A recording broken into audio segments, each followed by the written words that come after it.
buenos días. Me llamo Saúl López Santizo y estoy en esta hora una vez más para compartir una importante reflexión acerca del Salmo 32, que se refiere a la dicha, a la felicidad, a la bienaventuranza que tiene el perdón. La palabra bienaventuranza en la Biblia es algo que es muy importante y es un privilegio para una persona y consiste en la verdadera felicidad. Lo importante aquí es que la felicidad no depende de algo exterior, no depende de las circunstancias, no depende de alguna otra situación de afuera, de las personas o de algo temporal, material, sino depende de nuestro interior, de nuestra liberación espiritual, emocional, interior que nosotros podamos tener. En esta situación que estamos viviendo actualmente en nuestro mundo hay tanto problema y tanta ansiedad, tanto incertidumbre por lo que pasa, pero Dios tiene todas las cosas en su control y lo más importante es tener la comunión con Dios que se logra a través del perdón. Voy a invitarles entonces a reflexionar juntamente conmigo lo que nos dice el rey David en el Salmo número 32. Es una instrucción para adquirir sabiduría, dice aquí la palabra masquil. Dice así: cuán bienaventurado es aquel cuya transgresión es perdonada y cuyo pecado es cubierto. Cuán bienaventurado es el hombre a quien el Señor no inculpa de iniquidad y en cuyo espíritu no hay engaño. Entonces, la verdadera felicidad, la verdadera dicha viene de estar en comunión con Dios. Dice aquí, y el apóstol Pablo lo refrenda en el capítulo 4 de Romanos, cuando habla de Abraham, que es el padre de la fe, y David, que es un ejemplo de alguien que ha sido perdonado sin obras, solamente por fe, poniéndole fe a la obra de Dios. Entonces, la transgresión es un quebrantamiento de la ley santa de Dios.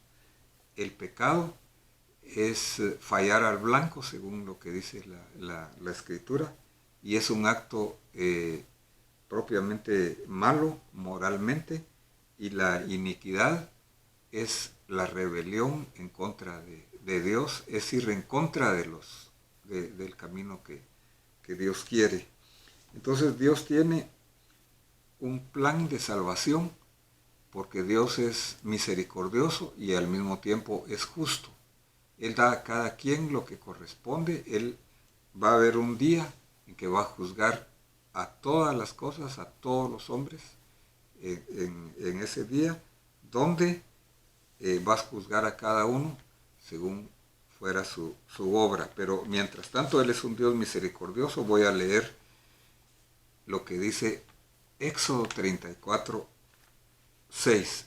Entonces pasó el Señor por delante de él, proclamó: el Señor es Dios compasivo, clemente, lento para la ira y abundante en misericordia y fidelidad, que guarda misericordia a millares, que perdona la iniquidad, la transgresión y el pecado.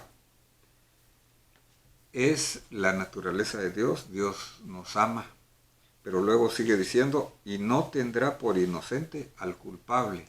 Él castiga la iniquidad de los padres sobre los hijos y los hijos sobre los hijos hasta la tercera y cuarta generación. La consecuencia que puede tener generacionalmente el apartarse de Dios o el pecado, que es lo que llama la Biblia. Entonces Dios es un Dios que tiene misericordia, pero también es un Dios justo. En la cruz del Calvario se dieron esos dos hechos, porque la justicia de Dios, el castigo de Dios cayó sobre él, sobre Cristo Jesús, pero al mismo tiempo Dios demostró su amor si nosotros ponemos fe a ese sacrificio que Él hizo en lugar de nosotros. Eso se llama imputación, cuando la culpa de alguien cae sobre otro, y la absolución se llama cuando alguien es liberado de esa culpa. La expiación se llama la limpieza del pecado. Entonces, aquí David se está refiriendo a eso, de cuán bienaventurado es aquel cuyos pecados son perdonados por los méritos de otro. Y dice también Hebreos 9:13, haciendo una comparación de los sacrificios del Antiguo Testamento con el sacrificio de Cristo, porque si la sangre de los machos cabríos y de los toros y de la ceniza de la becerra rociada sobre los que se han contaminado, santifican la purificación de la carne, cuanto más la sangre de Cristo, quien por el Espíritu eterno se ofreció a sí mismo sin mancha a Dios, purificará vuestra conciencia de obras muertas para servir al Dios vivo. Es el objetivo que Dios tiene al perdonarnos, servirle a Él y servir al prójimo, amarle a Él y amar al prójimo. El pecado entonces consiste en ofender a Él y ofender también a nuestro prójimo. Pero la reacción ante este plan que Dios tiene de perdón tiene que ser una reacción de recibir y una reacción como lo dice aquí. La experiencia de David dice así: mientras callé mi pecado, mi cuerpo se consumió con mi gemir durante todo el día. Porque día y noche tu mano pesaba sobre mí, mi vitalidad se desvanecía. Aquí hay una enfermedad, podemos decir, con el calor del verano.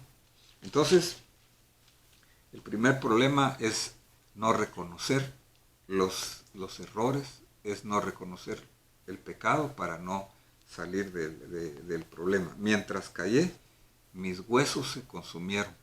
Hay una relación, entonces se ha comprobado que hay una relación, se llama enfermedad psicosomática, lo que influye la parte emocional sobre el cuerpo, pero en este caso la parte espiritual, que es algo más profundo. El pecado puede producir no solamente una enfermedad espiritual, sino emocional en nuestra alma y en nuestro cuerpo físico, hasta en nuestros huesos. Y hay sufrimiento y hay dolor cuando nosotros encubrimos nuestro pecado. Eso, lo contrario sería confesar nuestros pecados. Dice el libro de Proverbios: el que encubre sus pecados no prosperará, pero el que se aparta, el que los confiesa y se aparta, alcanzará misericordia. Y dice 1 Juan 1:9, si confesamos nuestros pecados, Él es fiel y justo para perdonarnos y limpiarnos de toda maldad. Te manifestaré mi pecado. Aquí está la confesión. No encubriré mi iniquidad. Dije, confesaré mis transgresiones delante del Señor. Y tú perdonaste mi culpa y mi pecado. Él es fiel y justo para limpiarnos y perdonarnos de toda maldad.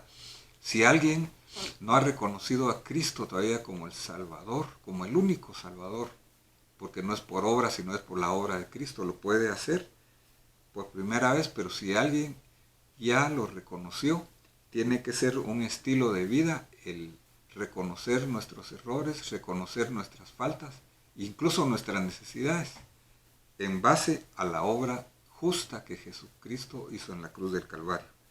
Dice el rey David así: por eso, todo santo ore a ti en el tiempo en que puede ser hallado. Buscad al Señor mientras puede ser hallado y amadle entre tanto que esté cercano. Deje el impío su camino y el hombre inicuo sus pensamientos, y vuelva hacia el Señor, el cual tendrá de él misericordia. Si mi pueblo, sobre el cual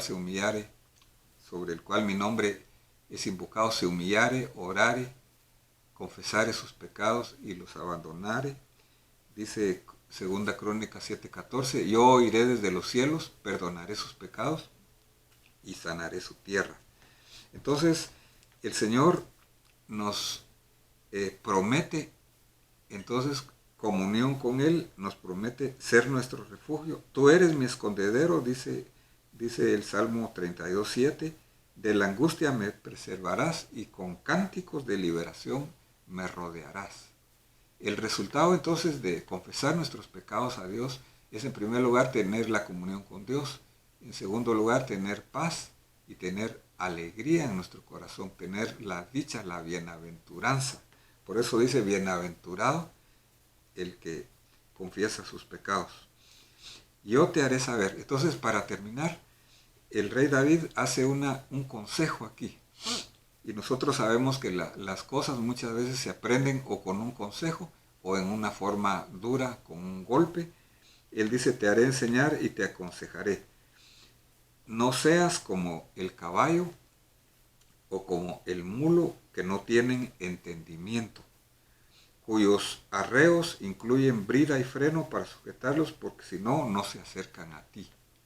Los caballos necesitan entonces el freno en la boca, necesitan la rienda para volverse atrás. Me recuerdo una vez que yo me monté un caballo hace algunos años, pero que no tenía frenos ni riendas y no pude darle vuelta, me golpeé, tuve un trauma.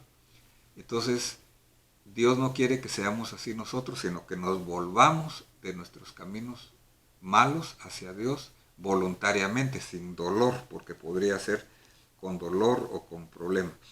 Pero el impío, el que no quiere, va a tener siembra negativa. Muchos son los dolores del impío, pero el que confía en el Señor, la misericordia lo rodeará. Alégrense en el Señor y regocíjense los justos, los que el Señor ha justificado y ha perdonado. Den voces de júbilo todos ustedes, los de recto corazón. Entonces, la invitación es que nosotros seamos rectos de corazón, no perfectos, sino rectos de corazón, sinceros, confesar nuestros pecados delante del Señor y así poner bases en nuestra vida, impactar a los demás y ser de bendición, recibir paz, recibir alegría en nuestro corazón. Que el Señor les bendiga en esta tarde. Les invitamos a que se inscriba en nuestro canal y que le dé un clic a la campanita de notificaciones. Dios les bendiga.